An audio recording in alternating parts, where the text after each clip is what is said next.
मनुष्यता इस कविता के साथ आपके साथ उपस्थित हूँ। छात्रों, मनुष्यता इस कविता की रचना राष्ट्र कवि मैथिली शरण गुप्त ने की है। प्रस्तुत कविता में मनुष्य को परोपकारी, राष्ट्रहित और उदारता की भावना को अपने जीवन में अपनाना चाहिए, इसके लिए प्रेरित किया गया है। इस कविता में स्व की भूमि से ऊपर उठकर पर अर्थात परोपकार की भूमि पर जाने के लिए प्रत्येक व्यक्ति को संबोधित किया गया है। कवि मैथिली शरण गुप्त मानवता के पूरे पूरे लक्षण उसी मनुष्य में मानते हैं जिसमें अपने और अपनों के हित चिंतन से कहीं ज्यादा दूसरों के हित का चिंतन हो। छात्रों, कविता की प्रारंभिक पंक्तियां हैं, विचार लो कि मरते हो न मृत्यु से डरो कभी, मरो परंतु यो मरो के याद जो करे सभी। हुई न यो सुमृत्यु तो वृथा मरे वृथा जिए, मरा नहीं वही कि जो जिया न आपके लिए। वही पशु प्रवृत्ति है कि आप ही चरे, वही मनुष्य है कि जो मनुष्य के लिए मरे। इन पंक्तियों में कवि मनुष्य जीवन के महत्व पर प्रकाश डालते हुए कहते हैं कि यह मनुष्य का जीवन नश्वर है, अर्थात जिनका जन्म हुआ है उनकी मृत्यु भी होनी अनिवार्य है। इसलिए जब मृत्यु निश्चित है तो हमें उससे भयभीत नहीं होना चाहिए। हमारी मृत्यु ऐसी होनी चाहिए कि मृत्यु के बाद लोग हमारे महान कार्यों के लिए हमें सदैव याद करें। कोई ऐसा महान और गौरवशाली काम करते करते हमें मरना चाहिए ताकि हमारी मृत्यु गौरवशाली मृत्यु कहलाए।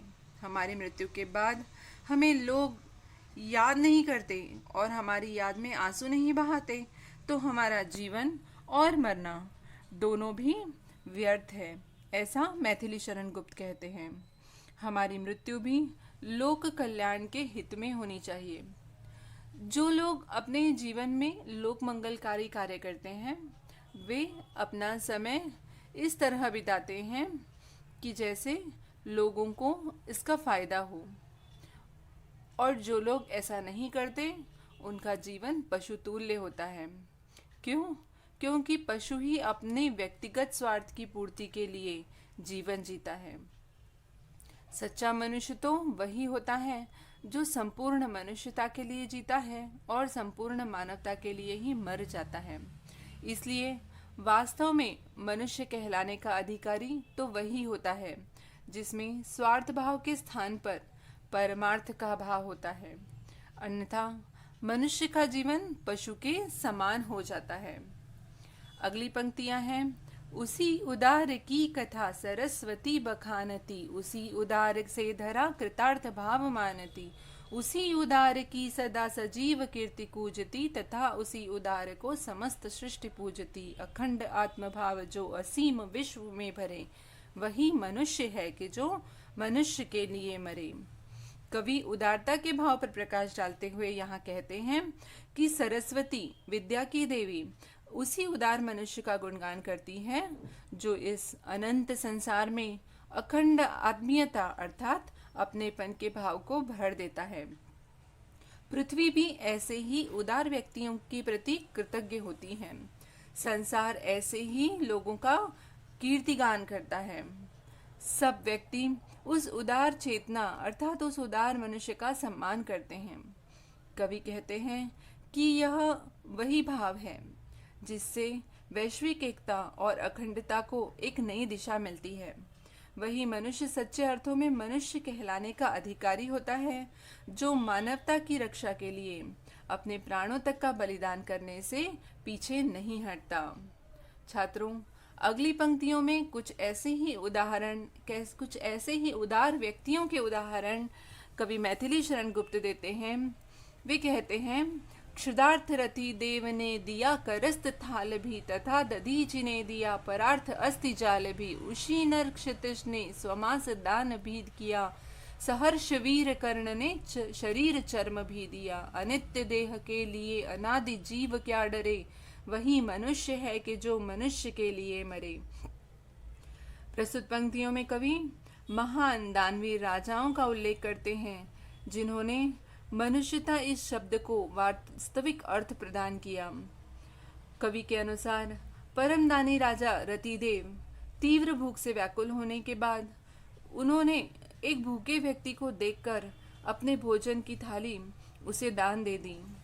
दधीची ने मानवता के हित में आकर देवताओं और दानवों के युद्ध में देवताओं को विजय बनाने के लिए योग बल से अपने अस्थि पंजर को एक अस्त्र बनाने के लिए दान कर दिया।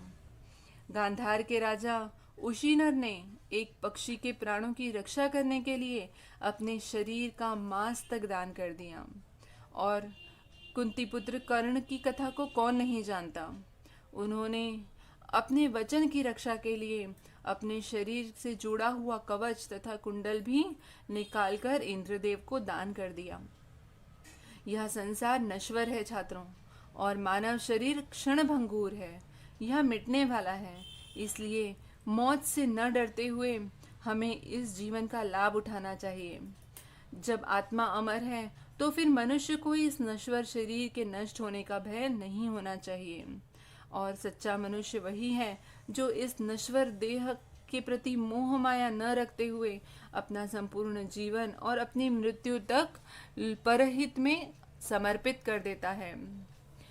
अगली पंक्तियां कहती हैं, सहानुभूति चाहिए महाविभूति है यही, वशीकृता सदैव है बनी हुई स्वयं मही, विरुद्धवाद बुद्ध का दया प्रवाह में बहा, विनीत लोक वर्ग क्या न सामने झुका रहा, आहा वही उदार है परोपकार जो करे, वही मनुष्य है कि जो मनुष्य के लिए मरे। राष्ट्रकवि मैथिली शरण गुप्त कहते हैं कि सहानुभूति और परोपकार की भावना तथा करुणा को मनुष्य का सर्वोत्तम गुण है। कवि ने इस गुण को महाविभूति के नाम से विभूषित किया है। सहानुभूति एक श्रेष्ठ गुण है। दूसरों के दुख को अपना दुख मानना और उसी के अनुसार आचरण करना मनुष्य की सच्ची पूंजी है, सच्ची संपत्ति है। पृथ्वी भी ऐसे ही महान लोगों की सेवा करती है। सहानुभूति के गुण से सुसज्जित ऐसे लोग पूजनीय माने जाते हैं। महात्मा बुद्ध का तत्कालीन समाज ने बहुत ज़्यादा विरोध किया। आसानी से उनकी सोच को स्वीकार नहीं किया समाज ने, किंतु उसके परिणाम स्वरूप उन्होंने अपनी सोच को बदला नहीं, अपनी दया भावना को बदला नहीं। उनकी दया भावना, सत्य, अहिंसा, प्रेम की भावना ने विरोध के स्वर को भी धूमिल कर दिया। जो व्यक्ति उनके कट्टर विरोधी हुआ करते थे, वे भी अब उनकी महानता के सामने अपना सिर झुका चुके थे। उन्होंने भी बौद्ध धर्म को अपनाया और गौतम बुद्ध की सीख पर जीवन भर चलते रहे। कवि के अनुसार वही मनुष्य मनुष्यता के गुणों का प्रतिनिधित्व कर सकता है जो उदार और परोपकारी होता है। दूसरों के हित को पूरा करने के लिए अपने स्वार्थ का त्याग करना करने वाला मनुष्य ही महान और परोपकारी बन सकता है। अगली पंक्तियों में कवि कहते हैं, रहो न भूल के कभी मदांध तुच्छ वित्त में, सनाथ जान आपको करो न गर्व चित्त में, अनाथ कौन है यहाँ त्रिलोकनाथ साथ है, दयालु दीन बंधु के बड़े विशाल हाथ हैं, अतीव भाग्यहीन है अधीर भाव जो करे, वही मनुष्य है कि जो मनुष्य के लिए मरे। कवि कहते हैं कि धन के उन्माद में या संपत्ति के अहंकार में हमें अहंकारी नहीं होना चाहिए। कवि के अनुसार धन की प्राप्ति कोई बड़ी उपलब्धि नहीं है। धन, संपत्ति, जायदाद, अपने आप को सनाथ मानना ये कोई बहुत बड़ी उपलब्धि नहीं है। यह तो एक तुच्छ उपलब्धि है। इस पर भी कभी भूलकर हमें घमंड नहीं करना चाहिए। धन के बल पर सांसारिक दृष्टि से स्वयं को सुरक्षित अनुभव करके हम अपने मन में अभिमान न करें। यह न सोचें कि हम सनाथ हैं। धन या परिवार जन हमारे साथ है जो तुम्हारी रक्षा करेंगे। सोच कर देखिए, इस संसार में कोई भी अनाथ नहीं है, क्योंकि हर एक के सिर पर इस भगवान त्रिलोकीनाथ का साया है। ईश्वर सबकी रक्षा करता है। ईश्वर दीनों का, गरीबों का सहारा है। वह दयालु है। उसकी शक्ति बहुत अधिक है। वह सबको सुरक्षित रखता है और सभी को सहारा देता है।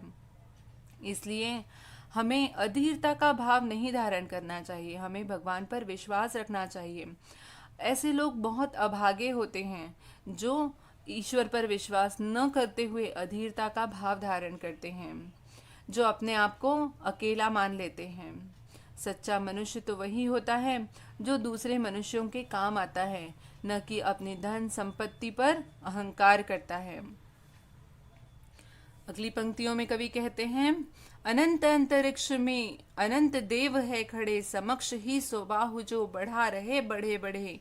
परस्परावलंब से उठो तथा बढ़ो सभी, अभी अमर्त्य अंक में अपंक हो चढ़ो सभी। रहो नयों की एक से न काम और का सरे, वही मनुष्य है कि जो मनुष्य के लिए मरे।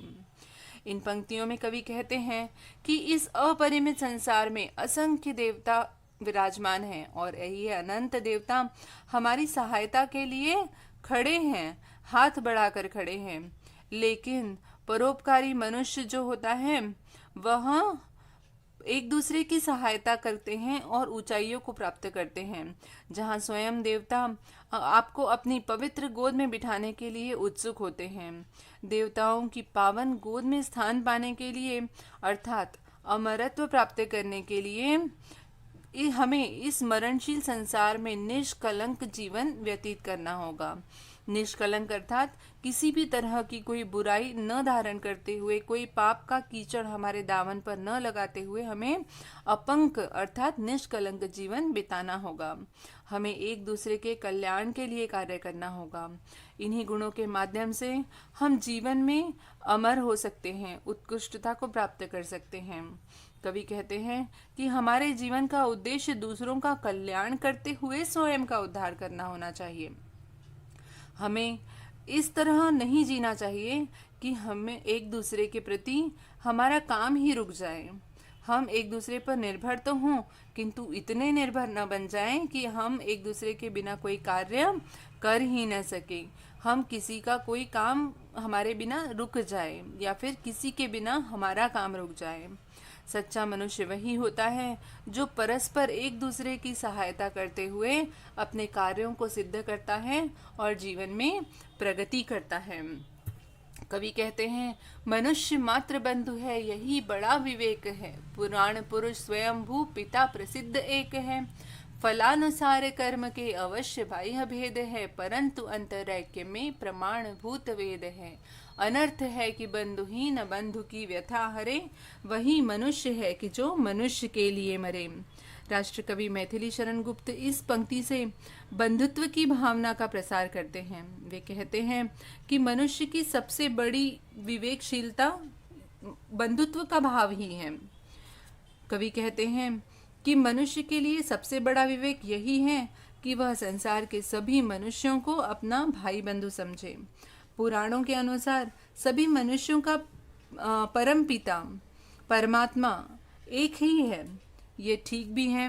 विविध कर्मों के अनुसार हमारे केवल बाह्य भेद है, कोई हिंदू, कोई मुस्लिम, कोई सिख, ईसाई, ये केवल कर्म के आधार पर हमारे भेद है। लेकिन अंतर में यानी कि वास्तव में हम सभी मनुष्य के रूप में एक दूसरे के भाई बंधु हैं। जिसने जैसा कर्म किया है उसे वैसा जन्म मिला है, परंतु अंतर में एकदम दृष्टि अगर हम एकत्रित करें तो आंतरिक दृष्टि से हम सभी एक जैसे हैं, अर्थात हम सभी मनुष्य हैं। स्वयं वेद इस आंतरिक एकता की साक्षी देते हैं। इसलिए संसार में ये सबसे बड़ा पाप है कि कोई एक व्यक्ति अपने किसी एक भाई बंधु की व्यथा को न हर सके, उसे तकलीफ में देखकर, उसे कष्ट में देखकर भी हम मुंह फेर कर चले जाएं, जबकि हम उसकी सहायता कर सकते हैं। तो यह सबसे बड़ा अविवेकी कार्य है। सच्चा मनुष्य तो जीवन में वही होता है जो दूसरों के कष्टों का निवारण करे। कवि कहते हैं, चलो अभिष्ट मार्ग में सहर्ष खेलते हुए, विपत्ति विघ्न जो पड़े उन्हें ढकेलते हुए। घटे न हेल मेल हाँ बढ़े न भिन्नता कभी, अतर्क एक पंथ के सतर्क पंथ हो सभी। तभी समर्थ भाव है कि तारता हुआ तरे, वही मनुष्य है कि जो मनुष्य के लिए मरे। अंतिम पंक्तियों में कवि कहते हैं कि संघर्षपूर्ण जीवन व्यतीत करते हुए लक्ष्य पथ की ओर आगे बढ़ते रहना चाहिए। कवि कहते हैं कि हे पाठकों, तुम जीवन में जिस भी मार्ग पर चलना चाहते हो, खुशी खुशी उस पर चलो, उस पर आगे बढ़ो। जो भी संकट आते हैं, जो भी कठिनाइयाँ आती है, जो भी परेशानियाँ आती हैं, उन परेशानियों को, उन बाधाओं को ढकेलते हुए या उनका निवारण करते हुए तुम आगे की तरफ बढ़ते रहो, मतलब सदैव विकसित होते रहो। किंतु तुम्हारा आपसी मेल जोल नहीं घटना चाहिए। मित्रता और एकता का भाव कभी कम नहीं होना चाहिए। हमें आपस में मिलजुल कर आगे की तरफ बढ़ना चाहिए। आपस की भिन्नता में वृद्धि नहीं होनी चाहिए, मतलब हम आपस में भेदभाव न करें, आपस में मिलजुल कर सभी एक साथ प्रगति करें। मनुष्य मनुष्य में वर्ग, जाति, रंग, रूप, प्रांत, देश, इन सभी के कारण अंतर कभी नहीं बढ़ना चाहिए। सभी मत, सभी पंथ, सभी संप्रदाय सतर्क होकर उस तर्कातीत एकता को बढ़ाने में योगदान दें, अर्थात सभी पंथ और जाति के लोग एक साथ मिलकर राष्ट्रीय एकता को बढ़ावा दें और अपनी प्रगति करें और अपने साथ साथ समाज और राष्ट्र की भी प्रगति करें। मनुष्य के लिए सबसे बड़ी सामर्थ्य की बात यही होती है कि वह दूसरों का उद्धार करता हुआ स्वयं का उद्धार करे, वह जन कल्याण करता हुआ आगे की तरफ बढ़े, क्योंकि दुनिया में सच्चा मनुष्य वही होता है जो दूसरे मनुष्यों के काम आता है। इस कविता के माध्यम से कवि हमें यही प्रेरणा देना चाहते हैं कि हमें एक मनुष्य के तौर पर मनुष्य के कष्टों का निवारण करना चाहिए। मनुष्य के अनुसार जीना या मरना उसी मनुष्य का सार्थक होता है जो दूसरों के लिए जीता है और दूसरों के लिए मरता है। परोपकार, दयालुता तथा उदारता के गुण जीवन को सार्थक बनाते हैं। दूसरों का हित चिंतन भी अपने और अपनों के हित चिंतन की तरह करना सबसे महत्वपूर्ण है। अन्यथा केवल खुद के लिए जीना तो पशुओं की प्रवृत्ति होती है और हम पशुओं से कहीं ज़्यादा ऊपर मनुष्य योनि में जन्म लिया है, इसलिए हमें मनुष्यों के प्रति आत्मीयता का भाव रखना चाहिए। छात्रों, उम्मीद है कि यह कविता आपको बहुत अच्छे से समझ गई होगी। धन्यवाद।